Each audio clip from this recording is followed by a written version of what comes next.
What's up, welcome back to Nowstalgia. Dave here with a review of Magic 3, the latest album from Nas and Hit Boy, their sixth collaboration since 2020, capping off the Magic trilogy, following, of course, the King's Disease trilogy. I think people know it by now because, of course, Magic 2 just came out a few months ago, but this Nas run has just been so prolific, this run with Hit Boy. And, of course, people know, getting Nas the first Grammy win of his career for Best Rap Album on the King's Disease side of this run.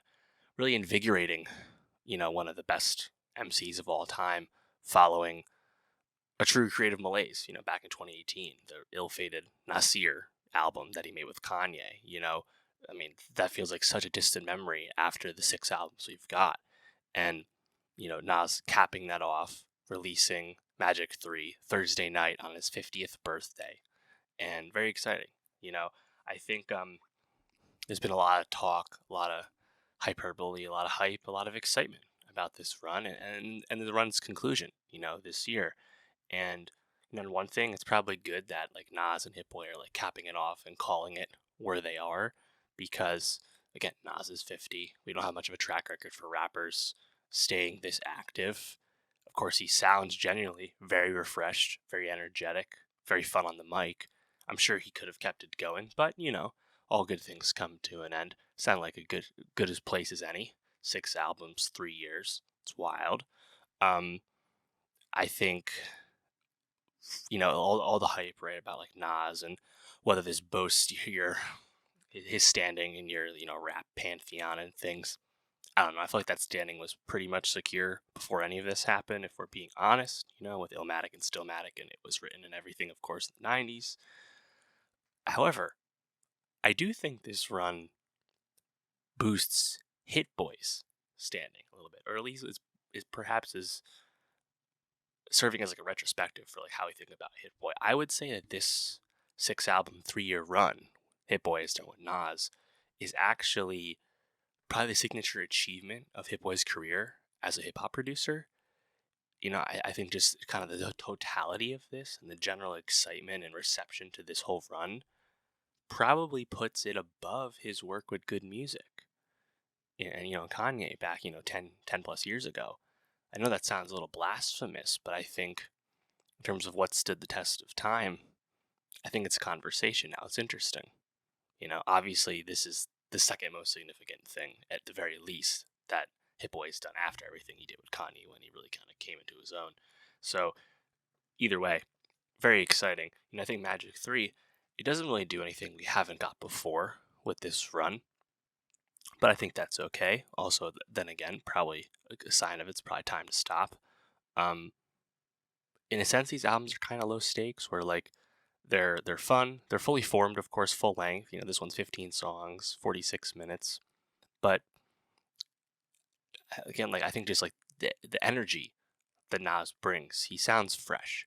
Even if I think lyrically he can kind of fluctuate beyond having like a true story to tell on some of these songs versus just kind of flexing. Obviously, Nas is such a competent rapper, such a compelling rapper with his voice, with his flow. He's always just so competent and good on the mic that it always sounds good. That I don't really care if sometimes it's just kind of flexing. I don't mind hearing old man flexing. It's pretty good, you know.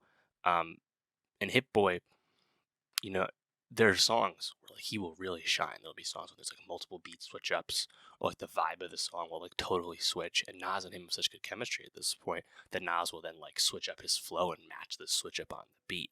Those are probably the best moments on this. I think of a song like track 2, TSK. The beat switch with the flow switch on that song I think is great. Fire song in general. Love the keys. I'm not sure if I understand what Nas means by the "Get Trump's vote" line, but definitely caught my ear. Um, I love this feeling. Track 4, I think the drum line is awesome on that. Nas's flow really matches that one. Never Die. The Wayne verse is okay. Definitely didn't need it, which is my general feeling about Wayne verses these days. But it actually didn't get in the way as much as I would have expected. Yeah, Based on True Events, Part 2, probably the best like storytelling bag Nas gives you on the album here. The track after that, Sitting With My Thoughts, you have the brief Nipsey Hussle sample. I think the beginning of that's really strong. Blue Bentley, I think this is just the best banger on the album on Magic 3. Just straight flexing from Nas. It just sounds awesome. I'm just here for this kind of flow all the time. These kind of like distorted horns on there. Love it. You get the Coil Ray line from Nas where he's like, Coy said, girls are players too. And Nas is therefore I will also continue to be a player. It's like, okay, I guess it's kind of not the spirit of what a woman means when they say something like that, but whatever.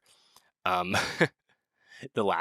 Japanese Soul Bar, the second to last track, great production from Hit Boy. Speechless Part 2, pretty interesting. I believe this is a song where Nas actually gets into like AI, like replicating like artists' work and what that means for like creativity and art. Interesting to hear from that. Obviously very topical, but also pretty self-aware from Nas. I like that. And the last song, 1-800 Nas and Hit, that's a really, I think, warm outro shout out song. Nas and Hit, like acknowledging this run, shouting out everyone, like the engineers, the mixers, everyone involved in making everything happen. Obviously not a song you would revisit, but it felt like a really fitting closer for everything and just felt just happy and gracious, which was nice to hear. I think the only song that I didn't quite get behind would be Pretty Young Girl, just because Nas just turned 50. The sentiment of this is like, I don't know, like how young we talking here, my guy? Like, what state your age? At least a little bit here. Um, a little bit off-putting, I'll say.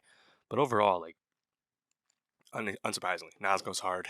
Hit Boy, even if like Nas and Hit Boy may not be like super consistent on really any of these albums, at least the last few, they just give you like a high floor with all the music. So that when they do really interesting things, whether it's flow switch ups, whether it's really introspective bars, whether it's engaging beats that then switch and become something completely else the second half of the song, whatever it might be, it's just kind of raising that floor and it's elevating, it's engaging music. And what more can you really ask for from a rapper who just turned 50, So shout out Nas and Hit Boy. Great run. Uh, hard to really ask for anything else. Be curious what's next for Nas, right? 6 albums, 3 years. He didn't have much trouble making these by the sound of it. I guess COVID impacted the quickness of recording in a certain sense, but I wonder how long he'll wait to release something else, whether he'll just try and latch on to another producer and find some other inspiration, who's to say. But I'm sure he's earned a break if he wants it. We'll see. But let me know, how'd you feel about Nas and Hit Boy's Magic 3? How'd you feel about this whole run? Now that it's over, 6 albums, 3 years, how do you feel about it? How do you think about it now versus how you thought about it in the beginning? And for more rap reviews, more music reviews, subscribe, and I'll see you next time.